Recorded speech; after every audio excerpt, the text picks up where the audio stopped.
the Indian state of Mizoram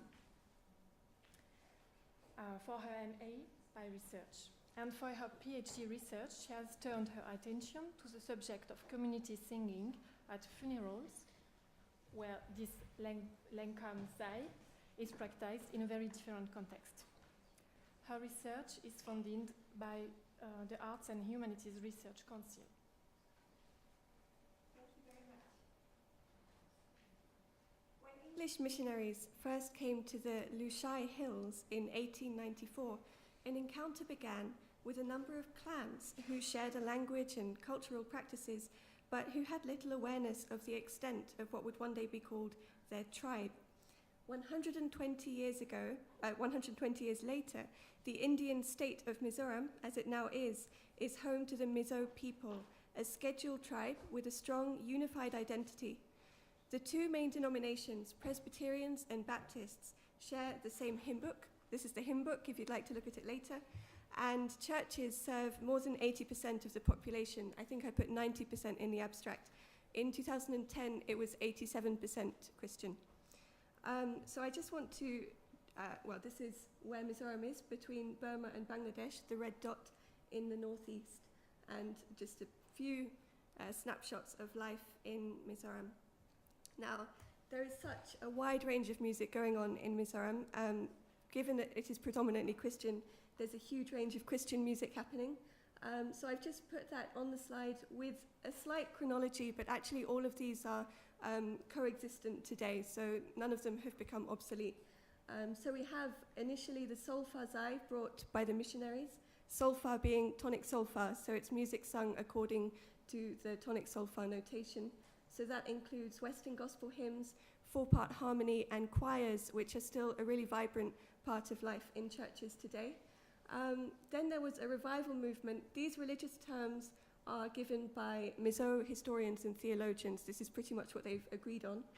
And during the revival movement, Lengkormzai, which is what I studied for my master's, emerged, which was a modified, unharmonized way of singing the Solfazai tunes, and then original compositions were composed in that Lengkormzai style. And Lengkormzai is unique for being accompanied by drums and dancing within the church. And then, of course, now we have gospel and praise and worship music, which is inspired by country gospel, the Geisa style of music, celebrity gospel singers and groups, of which there are a huge number in Mizoram. And more recently, we've had influence from Hillsong, as well as Christian rock, Christian rap, Christian hip-hop. Everything's being experimented with, which you can see on the local television channels. But this paper explains the role of Sankey's sacred songs and solos at the different stages of this process in the assimilation of Christianity in Mizoram. So I will try to demonstrate that Sankey's sacred songs and solos, that repertoire, actually contributed to each of these stages and to the generation of the vast repertoire of Christian music that there is in Mizoram. So the Welsh Presbyterians and Baptists from London both drew heavily from Sankey's sacred songs and solos, popularized in Britain in the decades prior to the missionaries' arrival in Mizoram. And even today, in this hymn book, still more than half of the hymns are translated from Sankey's sacred songs and solos, so it's still a significant part of the repertoire. So before going on, and I realize our next speaker might go into this in more detail, let's consider the background of this particular collection. Ira Sankey was the singer who accompanied the preacher D.L. Moody on the majority of his evangelistic campaigns. Sankey regularly sang solos at these events, calling the audience to make a personal confession of faith, and he would also make arrangements for choirs, vocal ensembles, and soloists. He was also responsible for the congregational hymn singing that would take place at these events, and for producing the materials for the mass audiences to be able to read and follow the music. In his first visit to Britain in 1873, so many of the songs and solos were unfamiliar that unexpected demand to borrow what he called his scrapbook, that was his handwritten notebook of his songs, led to the hasty publication of the first edition. Songs formed an integral aspect of these highly orchestrated revival campaigns. And as Michael Graves puts it in his study of Southern gospel music, the hymns captured the emotion and theology of the revivals. and emphasized conversion, heaven, and the emotional dynamics of a personal relationship with Jesus. The pair's style and music profoundly impressed many of the British, especially existing evangelical Christians and those with an interest in missionary activities. And many missionaries from this era in the late 19th century chose to take the book with them as they embarked on their voyages. And this, we know, is what two men called Savage and Lorraine did when they packed their cases for Mizoram. And so began an encounter that continues today. Mizoram is just one of many places that shared in this international phenomenon of gospel songs, as put by Douglas Harrison, and he claims that this was sparked by Sankey's publications. In this paper, I call them Sankey hymns. Sometimes I refer to them in the slides as SSS, Sacred Songs and Solos. And this is not just because that's how I've grown accustomed to referring to them, but it's because it's found in a hymn book like this, and early Westerners visiting the region used the same shorthand terminology. And Sankey himself notes in his autobiography that the books quickly became known as Sankeys or Little Sankeys. So they were affectionately named after him. This paper will approach the subject in three historical phases: self-alienation, indigenization, and the Gaither effect, to highlight the different influences that the repertoire has had. So we will start with self-alienation. Although the missionaries did attempt to offer translation of hymns set to indigenous tunes, these were actually rejected by the early converts. This is perhaps counter to some of the missionary narratives we often hear. One report tells of a translation of the hymn "When I Survey the Wondrous Cross," set to a traditional Mizo tune that was discovered by the missionaries, or so they thought. But Lom Sanga, a Mizo theologian and scholar, has called this a process of self-alienation from their former musical practices. And it's actually quite easy to see why this might have taken place. The song that they chose to use for this hymn was called Tsai La, and it was a sociable style of singing. It belonged to drinking sessions and would usually be composed on the spot spontaneously by a very skilled and respected poet in the community, and followed in chorus by those seated in a circle or dancing in the middle. So it was not used for religious purposes. It was associated with the very alcohol that missionaries were trying to discourage, and the missionaries were certainly not competent enough to be spontaneously composing Mizo poetry, and instead they were trying to write set words to this tune, which was designed for spontaneous composition. So it was perhaps not the best judged choice of tune offered by the missionaries, and it was swiftly rejected by the Mizo converts. Instead, the gospel songs of Sacred Songs and Solos were enthusiastically adopted, and they spread from village to village faster than the missionaries themselves could travel. That's not hyperbole. We have missionary reports of missionaries arriving in villages only to find that the villagers already knew the songs but didn't know what they meant. So these songs were really spreading very fast. For several years, it remained an oral tradition, but in 1899, a small book of just 18 songs was published containing the following on the slide, which were taken from Sankey Songs and Solos. So I've put the English titles and the number in the Sankey book from which they came. You can see two of them, only the tune was used, so the missionaries composed their own words to the tune that was found in the book. But these were the first Sankey songs which were translated into Mizo. So these hymns and their role in the transnationalization of religion is evident, not only because they were spread by Mizos to other villages, almost as exotic novelties, but also in the manner in which they were used during the spiritual revivals that began in 1906 and which were largely responsible for converting the entire region to Christianity by the 1930s. Until around 1915, it was these gospel hymns that formed the choice available to the ecstatic new converts, the only choice of songs that they could really sing. But they sang them for entire nights without ceasing, much to the amazement of the missionaries. Ever since the Presbyterian and Baptist churches joined forces in publishing their hymn books, that started in 1903, these gospel songs have formed the core of the homogenized hymn repertoire. They were soon notated in tonic solfa, and the 4-part hymns were also used to train singers in the enduringly popular choral tradition, which, of course, further distanced new Christians from their monophonic musical roots. The addition of choirs and solos into the musical language of Mizo church worship was not unlike the original context of the Sankey and Moody revivals. So in the first decade of the 20th century, we can observe a deliberate favouring of the Sankey hymns. But we later came to a period of indigenization, which has really formed the main basis of my own academic studies.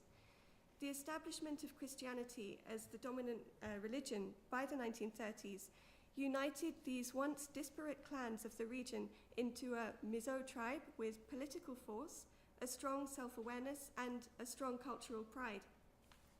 A long history of encounter with the British, which began in the 1820s, first-hand experience of the wars in Europe, where Mizo men were sent to France to fight in the First World War, and the rumours of an Indian independence movement that wafted from the plains into the hills began to stir up hitherto unknown notions of nationhood and statehood. In the thriving schools of the missionaries, the children were rapidly becoming literate young people with opportunities to pursue further studies in Shillong, in Meghalaya, where they were exposed to Christians with very different traditions, they were exposed to Hindus, and they were exposed to the political climate of their time, which was obviously very tense with the growing independence movement. The growing church was also becoming organized as a centralized institution, one which discouraged the migration of villages and made maps, replete with church district borders, locality borders, and village borders. This was, for better or for worse, the new way to administrate the land. So symbols of Mizo heritage were then sought that could give the new religion more local significance in this newly recognized tribe. These symbols were readily found in music, and an indigenization of the Sankey hymn was achieved in the emergence of a new genre of congregational singing in unison, no longer in harmony. And this genre was called Lenkomzai, which just means gathering together to sing. This genre was characterized by the introduction of drumming and dancing, as I've already said, as well as a melodic shift towards a distinct pentatonicism. The Sankey hymns were among the first to be indigenized around 1915. So I've just given you one example on this slide of a hymn from the Sankey collection, Thou Didst Leave Thy Throne. And in the notated music, the bottom stave is as written in the book, although in the book it's in tonic solfa. And then the top stave is one transcription I've done from a congregation in one church, although I've obviously done others from other churches. And so this is how one congregation sang it according to Lenkomzai. So just to highlight the differences, if I can speak in tonic solfa, if you don't mind, do, re, mi. The key pitches that we have in Lenkomzai are do, mi, and so. So that's C, E, and G. And fa, as much as possible, will be omitted. So wherever there is fa in the original, that will be replaced by a more appropriate note. And T also, as much as possible, will be replaced by a more appropriate pitch. Mi is perhaps the most interesting pitch. It's always sung at a neutral third, but that tends to vary a lot, but it's always flatter than a major third. And the Mi also is almost always forced to bend or fall down to at least the second, and if possible down to do, down to the tonic. So that is the kind of melodic style of Lenkomzai, and hopefully you can see by that example how the original was modified. And of course the other changes were the drumming, the dancing, and the removal of harmonization. So both the modified Sankey hymns and the original Mizo compositions are extremely popular amongst congregations today, especially at more informal gatherings. And this modified version inspired many, many original compositions in the same style by composers who are now revered for their contribution to Mizo culture, notably the composer Patea. And I've given you one example of one of his earliest hymns, composed around 1920. This is not a congregational recording. This was recorded by quite a well-known female singer in Mizoram for research purposes. But unfortunately, there was a big thunderstorm, so I apologize for the background noise.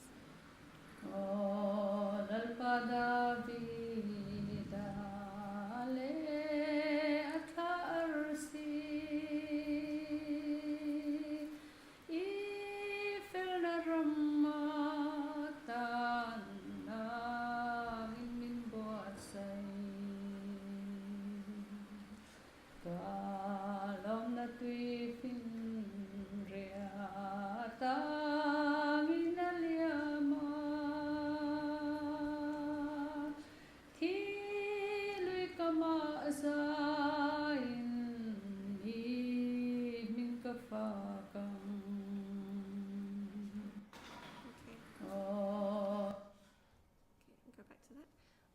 This is a hymn which is very frequently used in funerals, and my PhD study is on funeral hymns, so this is one of the most common hymns to come up at a funeral gathering. I assert that this new indigenized genre would not have emerged without the prior enthusiasm for the Sankey hymns and their appropriateness for subsequent modification. The Christian missionaries' contribution not only of musical material suitable for modification, but also to some extent of the political consciousness that necessitated such radical indigenization of Christian music cannot be underestimated.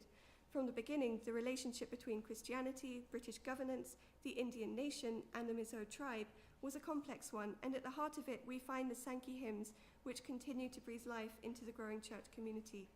Now, I need to move quite rapidly onto this last section, which I've called the Gaither effect. This is my term, but I'm open to better alternatives. The Lenkomzai genre remains an important part of the Mizo repertoire, but exposure to an international scope of music has had its effect, has its impact ever since the introduction of radios, records, cassette tapes, and later the television and internet. Popular music, both sacred and secular, is now a part of the musical landscape in modern Mizoram. So I maintain that this phenomenon may be related to Mizoram's long relationship with Sankey hymns. The first mass-mediated Christian music to be encountered would have been the Southern Gospel of the Gaithers, associated with the Billy Graham movement, which I hope most of you will be aware of. I don't think I have time to go into their background.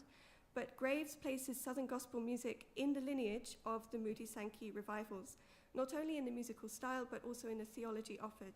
He especially focuses on the two aspects of theodicy that both repertoires address: the certainty of escaping the world and going to heaven, and the certainty of Jesus' comfort on earth.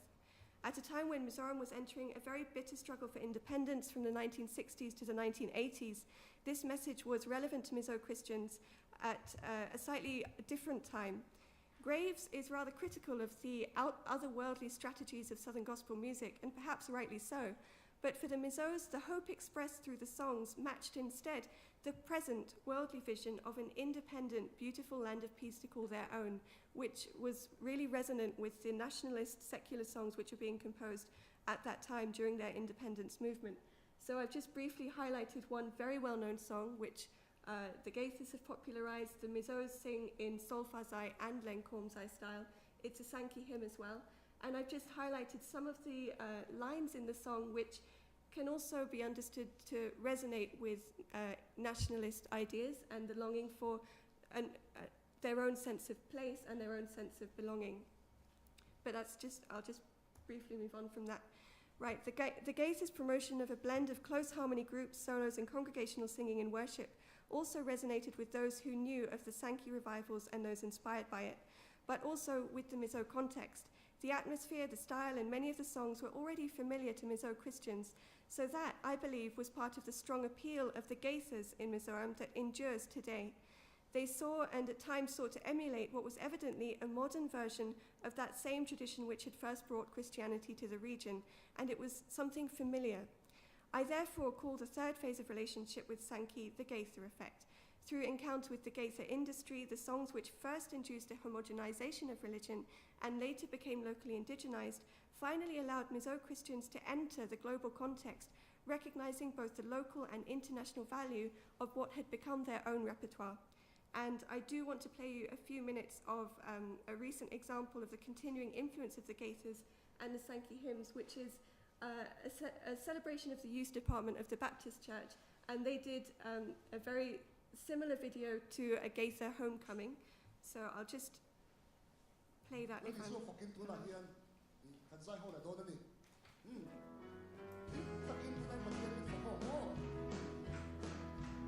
If you've seen any Gaither homecomings, I hope you'll immediately see the similarity.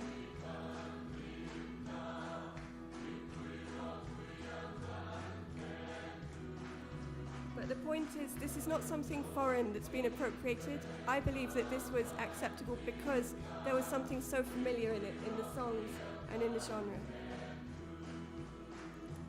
Well, I would love to play you more because they get famous Mizo soloists to come up and do their solo bits just as they do in the homecomings. So just for my concluding paragraph, the transnationalization of religion through music takes place in several stages, often rooted to the historical context of the time. And so I've just taken the table from the beginning and aligned it with our discussion in this paper to show you how the Sankey sacred songs and solos fit into each of those stages. In Mizoram, these contexts included an encounter with missionaries familiar with 19th century revivalism, a series of spiritual revivals of their own, and subsequent encounter with mass-mediated music from America. It would be easy to separate these three phases with broad labels appropriate to different forms of musical encounter, yet it is also possible to identify their interconnectedness and interdependence. So this paper has aimed to demonstrate the constant thread of the Sankey repertoire in both shaping each stage and enabling a continuous dialogue to take place between the ever-changing Mizo culture and the Western music with which it engages. The diverse and superficially globalized scope of Christian music in Mizoram today may therefore be recognized to be an organic product of an interaction that began when the missionaries first arrived with their hymn books in 1894. Thank you very much for listening.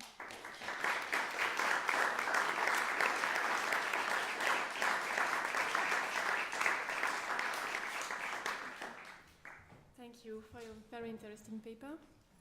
Some questions? Yes, Amanda, le Pastour.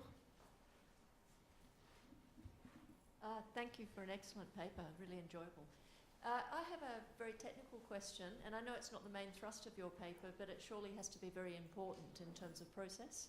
Okay. Mizo is a tonal language with 8 tones. So were there large challenges in setting the language to European melodies in terms of intelligibility, but also music, indigenous musical aesthetics? Yeah, there were initially, but I think that what is generally understood is that the missionaries, of course, when they set the translated text to Western tunes, they didn't really take the tones into consideration, of course, and they were considered to be bad prose, really. That was how they were received by the Mizos. But what they assumed was that this is how Christians must sing. And so they were received positively, and the original compositions by Mizo people also tried to imitate this bad text setting. But then the Lenkomzai tried to be more faithful to the language itself. Yeah. Serena Facci. Thank you very much, very interesting. I would like just if there are also use in renewal movement of keyboard with very very affected in echoing and so on, because I listened to this in the Syro-Malabar Catholic in Rome, and there was a charismatic meeting, and they used a lot this keyboard with very loudly with pad like this. So I would like to know if it's only for charismatic, only for Syro-Malabar, or also in the situation that you know. Okay. Special keyboard effects and background tracking effects do tend to be used, but mainly for backing track preparation for choirs and for gospel singers. In the congregational singing, there's a very particular style of playing the piano, which is alternating the left and right hand, which imitates the drum beat. So there's not much apart from that. So they tend to restrict themselves to the alternating rhythmic playing, rather than any other special playing for the congregational singing. But other effects are used for gospel performance. Yeah.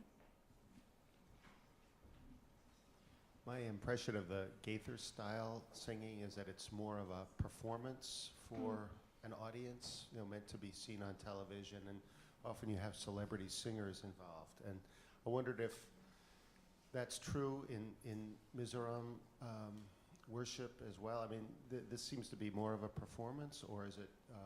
Is there a shift in this third period, the Gaither effect, towards the use of this music in a more performative aspect instead of communal participation, maybe in the earlier styles? I think from around 1915, actually, people started to sing solos in church. So there was a combination of performance, even as early as that, performance and participation. But the Gaither stage of this really allowed Mizo singers to become celebrities. And from that point on, we have a huge number of Mizo celebrity singers who record albums. They're put on Mizo cable television. They're invited to all sorts of church programs and government programs as well. These gospel singers and gospel bands have almost the same celebrity status as the Gaither performers do. Mm-hmm. So that wasn't something true of the earlier self-alienation, indigenization? It wasn't to the same extent. There would be solo performance, but those soloists wouldn't become celebrities. Yeah. Mm.